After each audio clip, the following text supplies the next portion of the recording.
Has Mikel Arteta been a success at Arsenal? Boy, that's a loaded question if I've ever heard one. It seems like such a simple question, and yet it's so complicated to answer. But as Arsenal heads towards what looks like another second place finish, and without a trophy, it is a question that is worth asking. Has Mikel Arteta been a success at Arsenal? I don't know that I have the answer, and I can make an argument on both sides, so I'm going to need you to weigh in. We're going to talk about it next here on Pints and Punditry at the Pitchside Pub.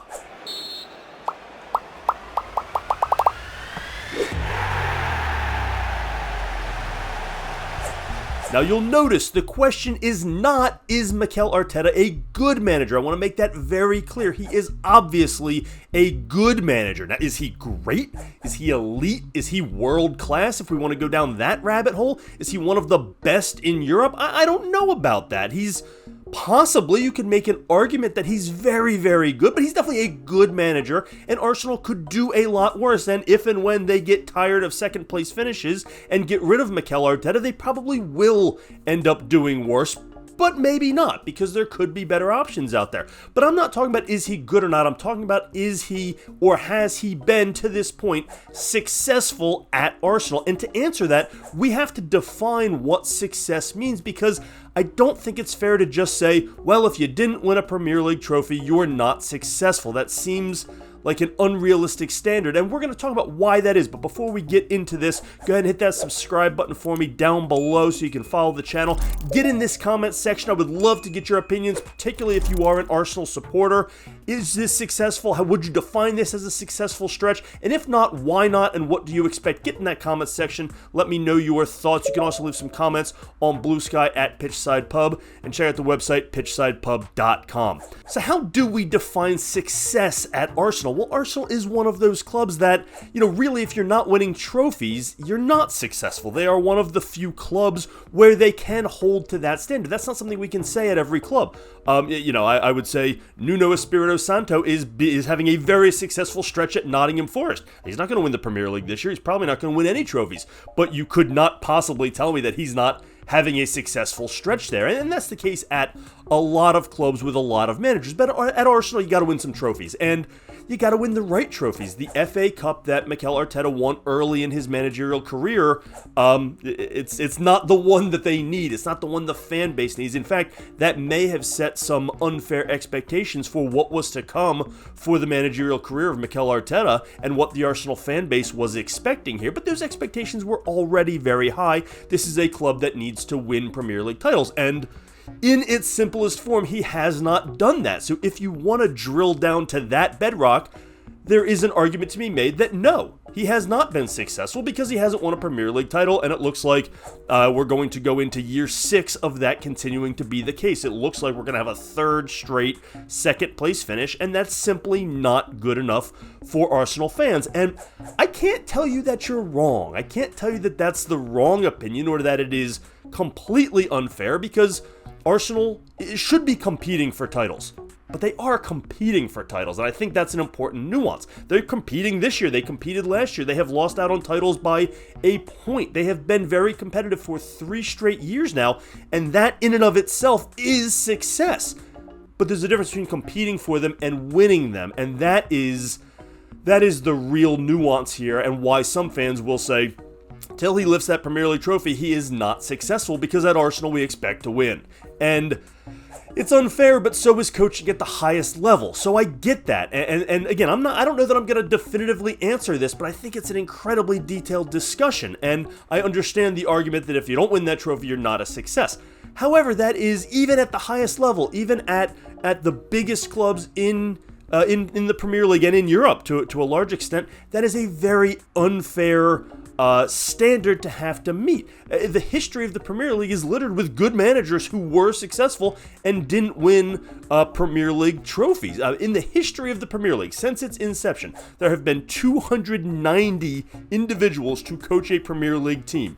11 of them have won a Premier League trophy. 11 out of 290. And if you take out the truly elite, the Sir Alex Ferguson, the Arsene Wenger, Jose Mourinho, and Pep Guardiola, Guardiola, the only 4 who have won multiple trophies. Only 7 other men have even won a trophy. Jurgen Klopp, for as legendary as his time at Liverpool was, and as much credit as he gets for bringing them back to that elite status. They were already elite, but for what he built there, he won one.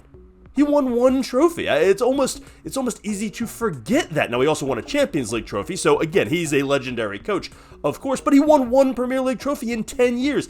It is that hard to do, particularly if you happen to be coaching during one of those dynasties. How many managers got fired because they couldn't beat Sir Alex Ferguson? A lot did. And Mikel Arteta has had the unfortunate timing to come up against a mentor of his in Pep Guardiola, and for at least 2 of those second place finishes, not including this year, they just ran into a juggernaut, and they were good enough in past years to win, but not in that year because they ran into a all-time great team. So you do have to cut some slack for that because of how hard it is to win the Premier League and how infrequently it gets done. There are managers who have coached and had very successful stints that coached longer than Mikel Arteta and never won. Mikel Arteta has had the 33rd longest managerial stint of any manager at a particular club, with 1,888 days as of today in charge of Arsenal. That's the 33rd longest managerial stint in Premier League history. But Mauricio Pochettino was at Tottenham for longer. He never won. Rafa Benitez was at Liverpool for longer. He never won. So it does happen. It does happen where you have managers who are obviously good managers and are obviously successful, but they don't get across that finish line. And I don't know that it's fair to look back and say, well, they weren't successful. But when you're at the big clubs, you do have to win. A long stretch at Liverpool without a title could be deemed a failure. Tottenham, well, you've gotten used to that. Sorry for the cheap shot, but it's true. Arsenal, you don't want to be that. You want to be the club that wins these trophies. So I get that. The other argument is that you have to look at the investment that Arsenal have made during their time with Mikel Arteta, and the naysayers will say, well, lesser managers could have gotten to second place with the team that he's had because of the amount of money they've spent and the resources they have spent. And I would say that's an oversimplification, but I understand the argument. They have invested, and invested generally pretty well during Mikel Arteta's time at Arsenal. Since Mikel Arteta took over at Arsenal, they have spent 792 million euros, which is a wonderful investment and enough to make a competitive club almost no matter who is running it, who is skippering it. And that is the argument that a lot of naysayers and Arteta out folks and the people who are frustrated will say is, well, with that kind of investment, anybody should be competing. That is not a high enough bar. And there's some validity to that, although you have to look at a couple caveats. First of all, that is only the 4th largest investment financially during that stretch. So while it is a great investment, it's not the most. And no, there's not a direct correlation between dollars spent and titles, but look at who's above them. Manchester United is one of the clubs who have spent more during that time, and that's all you need to see to understand that spending money doesn't mean you spent it well and doesn't automatically equate to success. And Manchester United's problems are well documented, but Erik ten Hag didn't do anything with the resources he was given, and Manchester United did not spend it well over that time. Arsenal has generally spent pretty well, although one of the best arguments you can make in favor of Mikel Arteta is that they spent all this money and somehow never got him a striker. And it's true. They spent a ton of money on Gabby Jesus, who has not worked out, and there were injuries involved there, but I think he was overpriced to begin with. If you look at what he did at Manchester City, he was good but not great. That felt like an overpay out of desperation to get him something.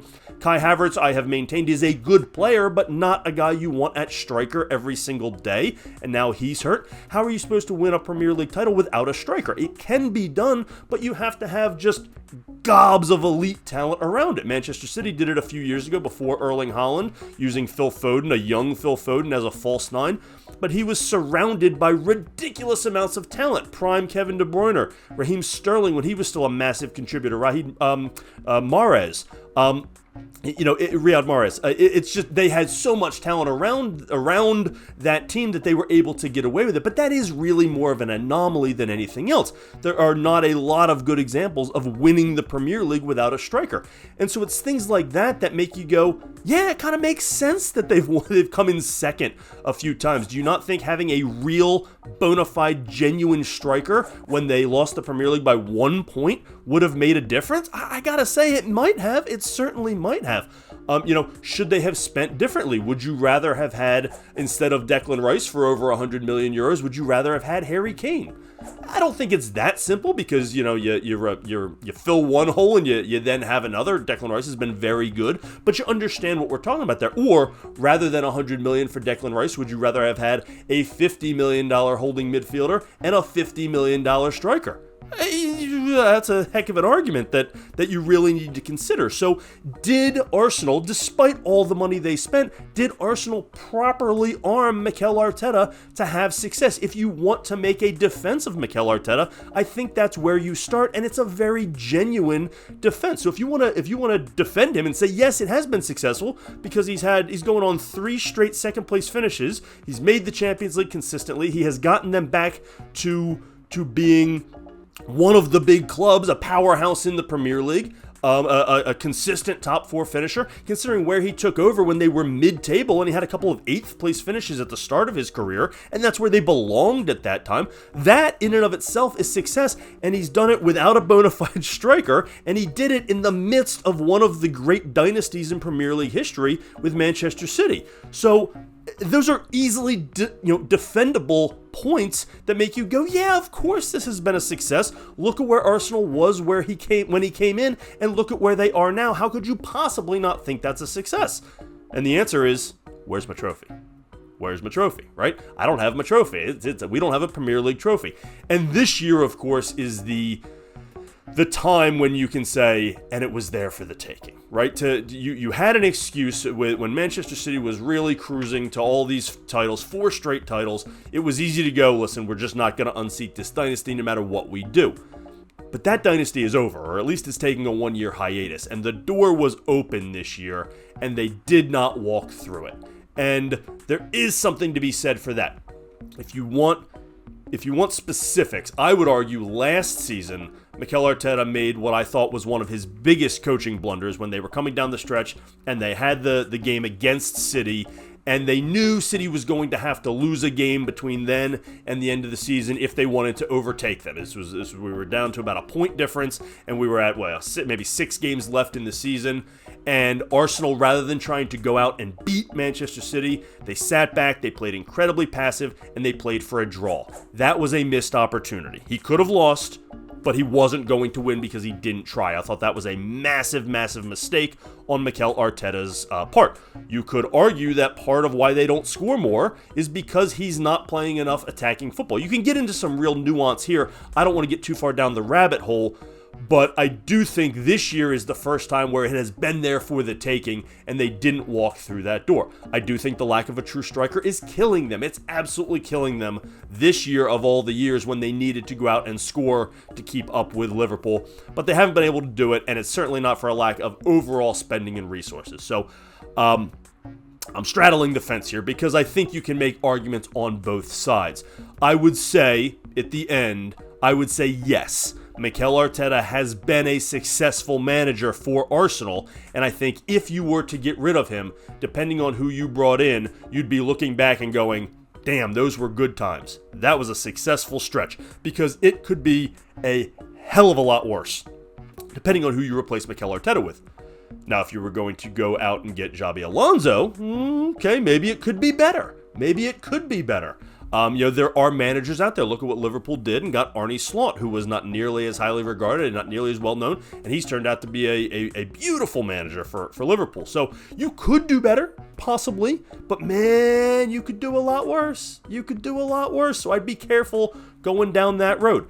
I do think overall he has been successful. I think this will go down in Arsenal's history as a good but not great stretch, but one of their better time periods. I think he will go down in Arsenal history as one of their better managers. He's not Arsene Wenger, but that's part of the problem, is that ridiculous bar that some of the big clubs have.